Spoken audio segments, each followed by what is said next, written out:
इस वीडियो के अंदर हम लोग डिस्कस करने वाले हैं कि आईटीआर के पोर्टल के ऊपर भाई रजिस्ट्रेशन कैसे किया जाता है। जी हाँ, अगर आप एक फर्स्ट टाइम आईटीआर फाइलिंग कर रहे हैं या इनकम टैक्स का अकाउंट क्रिएट करना चाहते हैं तो आप कैसे कर सकते हैं, पूरा स्टेप बाय स्टेप प्रोसेस बताऊंगा। और उसके अंदर एक लास्ट टाइम के अंदर ना एरर भी आपको दिखाई देगा, तो उस एरर का क्या सॉल्यूशन होता है वो भी बताने वाला हूँ।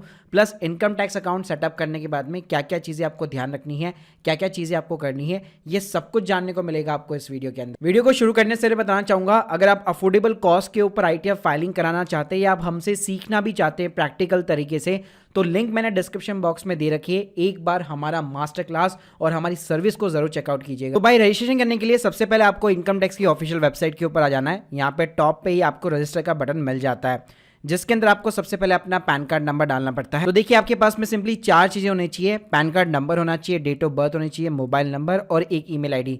पैन कार्ड की कोई फिजिकल कॉपी नहीं लगती है, अगर गुम भी गया तब भी स्टिल पैन कार्ड नंबर के साथ आप प्रोसीड कर सकते हो। तो यहाँ पे आपको पैन नंबर डालने के बाद में सिंपली वैलिडेट बटन पे क्लिक करना है। तो ये आपसे पूछेगा कि प्लीज कंफर्म कीजिए कि ये आप as a individual tax payer यहाँ पे रजिस्टर कर रहे हैं। तो यहाँ पे सिंपली आपको यस बटन के ऊपर क्लिक करना है, उसके बाद में सिंपली आपको कंटिन्यू करना है। अब आप देखेंगे तो यहाँ पे आपसे आपका last name, middle name, first name, date of birth, gender और फाइनेंशियल स्टेटस पूछने वाला है।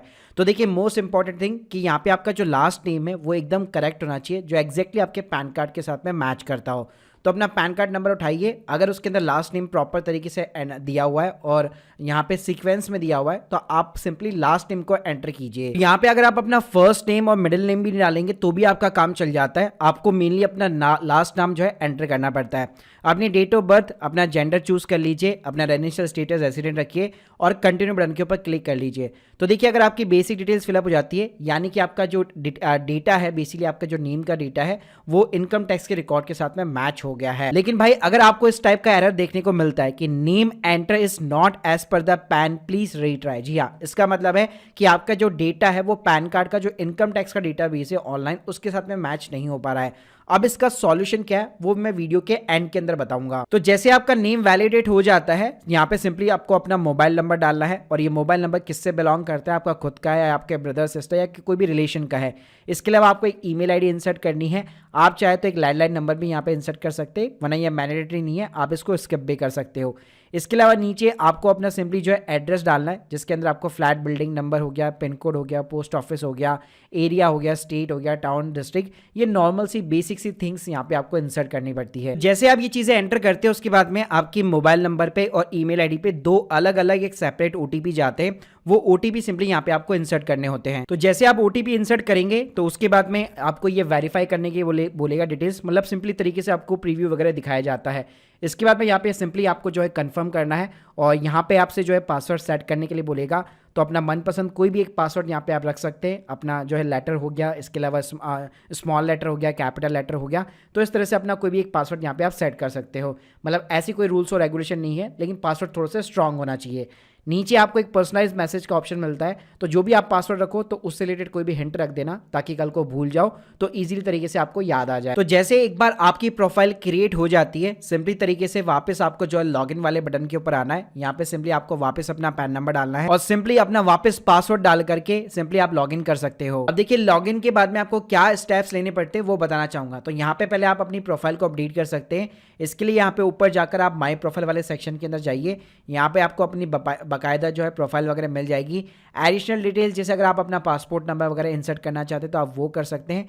इसके अलावा साइड में यहाँ पे आपको बैंक अकाउंट का ऑप्शन दिया जाता है, जहाँ पे आप अपना सेविंग जो बैंक अकाउंट होता है उसका अकाउंट नंबर वगैरह डाल के, IFSC कोड वगैरह डाल के उसको आप यहाँ पे प्री वैलिडेट करा सकते हैं। अब बात करते हैं कि जो हम लोगों ने एरर देखा था उसका सॉल्यूशन क्या है। तो देखिए उसका सिंपल सा सॉल्यूशन है कि सबसे पहले आपको ये पता होना चाहिए कि आपके पैन कार्ड का जो डेटाबेस है उसके अंदर आपका एक्चुअल में नाम क्या है, और उसको पता करने का एक बहुत ही सिंपल सा तरीका है।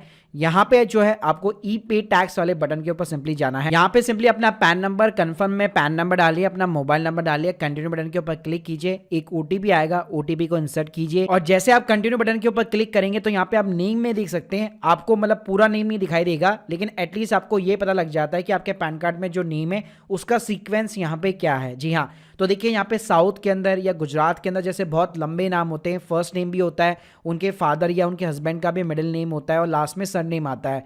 तो देखिए कई बार क्या होता है, आपको पैन कार्ड में ऐसा दिख रहा होता है कि पहले सरनेम दिख रहा होगा, लेकिन एक्चुअल जो डेटाबेस होता है इनकम टैक्स का, वहां पे उल्टा केस होता है।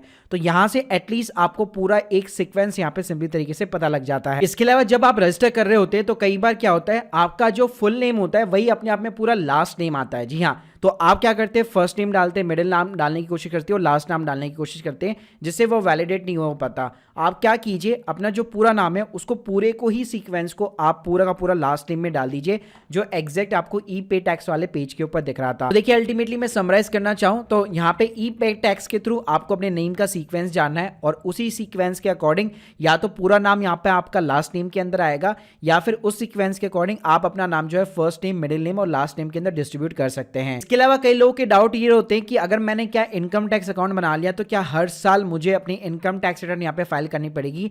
ऐसा बिल्कुल भी जरूरी नहीं है। अगर आपको सिंपली अपना टीडीएस चेक करना है या और कोई कंप्लायंस करना है, उसके लिए भी आप अपना इनकम टैक्स अकाउंट बना सकते हैं। इनकम टैक्स अकाउंट बनाने का मतलब ये नहीं है कि आपको कंपलसरी आईटीआर फाइल करनी है। Guys hope you like this video. अगर आप लोग हमसे आईटीआर फाइलिंग सीखना चाहते हैं, सैलरी की, स्टॉक मार्केट, म्यूचुअल फंड और ऐसे कई सारी कैटेगरीज की, और कंप्लीटली यहाँ पे जो एक मास्टर क्लास करना चाहते हैं, link in the description box एक बार जरूर चेकआउट कीजिए। Thank you guys, thank you very much.